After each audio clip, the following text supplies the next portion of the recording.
Hello, my name is Paul Jenkins, Managing Director of UK Packaging Innovation Consultancy, ThePackHub. I'm delighted to be joined today by Alistair as a Sales Director of ecoMLR. ecoMLR are a recent award winner from the Packaging Startup Awards, started this year by ThePackHub. So really delighted to have you on the call, Alistair. Yeah, delighted to be here, Paul, and to talk about the ecoMLR.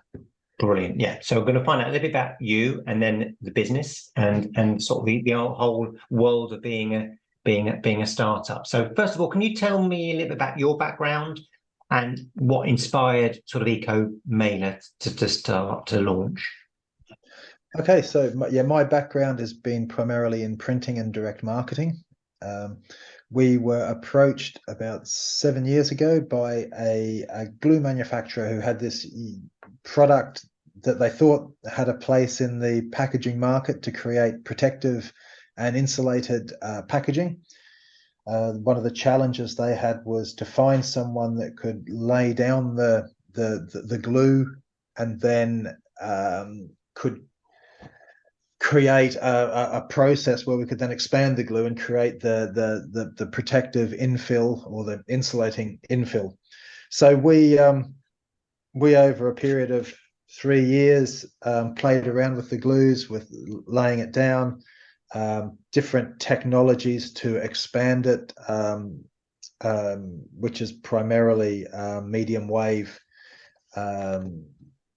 technology. We came up with a product. The next stage was then to try and commercialize a product that would fit into the marketplace. So we've developed, the first development was a protective mailer, which would compete with the Jiffies or the Sealed Airs of this world, but unlike them, you could put it in the waste stream, the household waste stream. There's no requirement to separate, just put it in the waste stream and the product goes through the mill, and any parts that are non-recyclable are taken out of that process.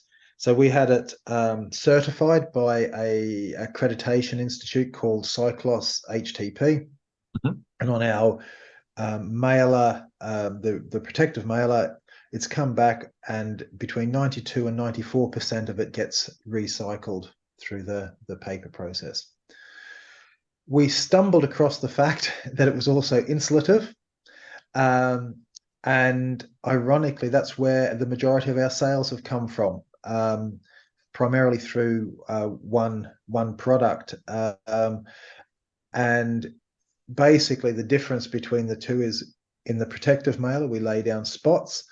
In the insulated mailer, we lay down a solid coating to capture the air so that we have an insulated product. And this has been used by one of the meal kit providers to ship proteins and dairies with some form of cooling.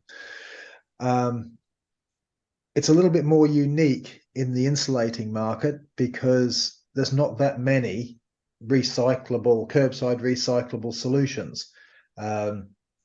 You've got some using things like wool on one hand, which are compostable, but you can't put in your recycling, all the way through to your aluminium plastics, aluminium coated papers, none of which again are recyclable. So we found quite a nice niche in the insulating market, and we've developed a product called a boxy bag for people shipping products, so that the initial product was a cool pouch, so that you put your pouch in the box that you were shipping with all the other ingredients. And this product is an all-in-one. It's a box and a pouch, fits inside, and you can do just a simple e-commerce solution through that. So that's how it all came about, and about the products. Exciting journey of development and serendipity as well, when you sort of find a new function that you hadn't quite realized before. That's always quite satisfying. So what kind of specific packaging innovation or solution does ecoMLR sort of solve? I mean, I think I've got a good idea, but I'd just like to hear it from you in terms of. So the ecoMLR solves in protective packaging. When we first launched, the majority of mailers, and still the majority of mailers, I think, are bubble mailers. which are referred to as recyclable. However, you're asking a consumer to remove the paper and the plastic bubble, put the paper in the household waste stream, and put the bubble to one side, and then take it to a recycling centre. And from what I've read, that's expecting a lot from a consumer to do that. So, whilst they say they're recyclable, the practicality may not be the case. So that's the problem we solve there. You just put our mailer straight in the bin. It's a similar scenario in the insulating market. A lot of the highly insulating products are plastic based or have a large amount of aluminium in them for the reflection properties. And although they're recycled plastics, which is great because you're reusing the product, ultimately that plastic product either has to go to a special recycling center, or it's going straight into landfill because it's just not recyclable. It's on the it's been processed a number of times and is just going into landfill. So what we solve is the conundrum that the consumer has. Just put it in the bin. Make it easy. Absolutely. Yeah, Brilliant. make it absolutely easy. Yes. What kind of challenges did you face or have you faced getting to where you are now as a startup? So the initial problem we had was we were part of a factory that produced other products. So it was getting the time to develop it, and then when we actually had orders, getting the time to get our orders on and displace the traditional stuff. So that was a real challenge. Now that the next step was our clients wanted an accreditation to say it was recyclable, because there is the glue that we expand looks white. They all thought it looked like polystyrene, which it isn't. It has a certain element of plastic, not single-use plastic, but it's plasticized microspheres to help it expand. So that needs to be taken out through the recycling process. So we have done live mill tests in a recycling mill, no problems. And then to further validate that, particularly across Europe, because there's a lot of differences across the different territories. And we got a institute called Cyclos-HTP who specialize in this. They did the analysis of our product. I can't remember the two waste streams that they go down through, but we qualified on those. They come up with the amount of recyclate, which is 92%, and then the amount that would be recycled, which is 94%. And we can put that on our packaging. So we're AA, according to their qualifications, we're AA recyclable across UK, EU, Switzerland, and Norway. So that just gives the customer or our clients the confidence that we have an accreditation, and there is some background. If anyone any of their customers query what the product can do and the recycling, we've got that accreditation sat there.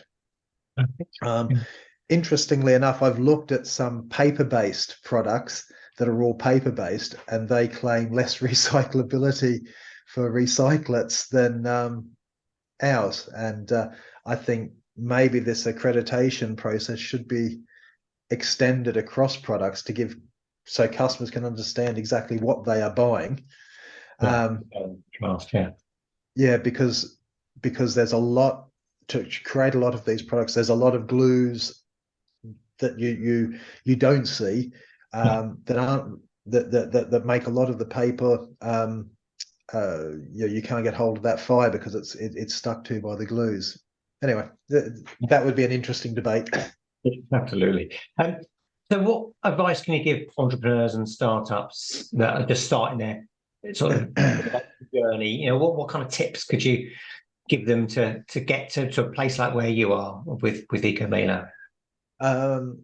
You need to have a management team who supports you, because we've had our ups and downs.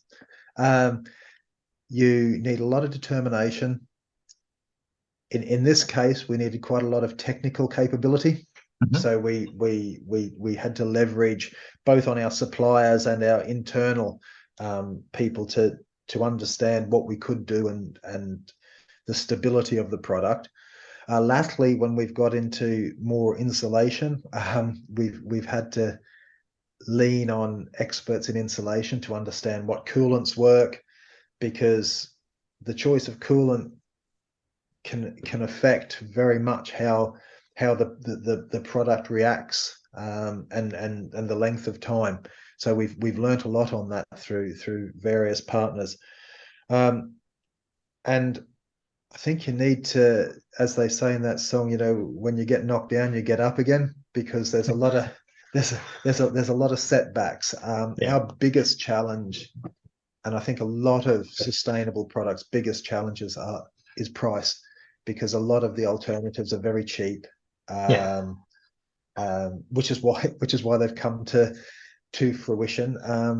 And you're not just selling your product, you're selling an uplift in spend to someone to sort of do the right thing prior to any legislation. Yeah, absolutely. Okay, brilliant. Final question: what's next for ecoMLR? What we're trying to do is now solutionize a lot of our products to help our client base. So the boxy bag is the first one, where we're selling a liner with a box. So although we don't make boxes, it gives the customer a one-stop solution to create things. So that's pretty much where we are, looking at the products and seeing how we can solutionize them and make it easier for a client just to say, yeah, I need to ship a product, I need to keep it this cool. How do I do it? And we can just give them the whole solution, rather than saying, here's a liner, you need to go and sort yourself out with a box and anything else that you need. Excellent. Good answer. Well, Alistair of ecoMLR, thank you very much for your time. Really enjoyed the conversation. Thank you very much. Thanks, Paul. Cheers.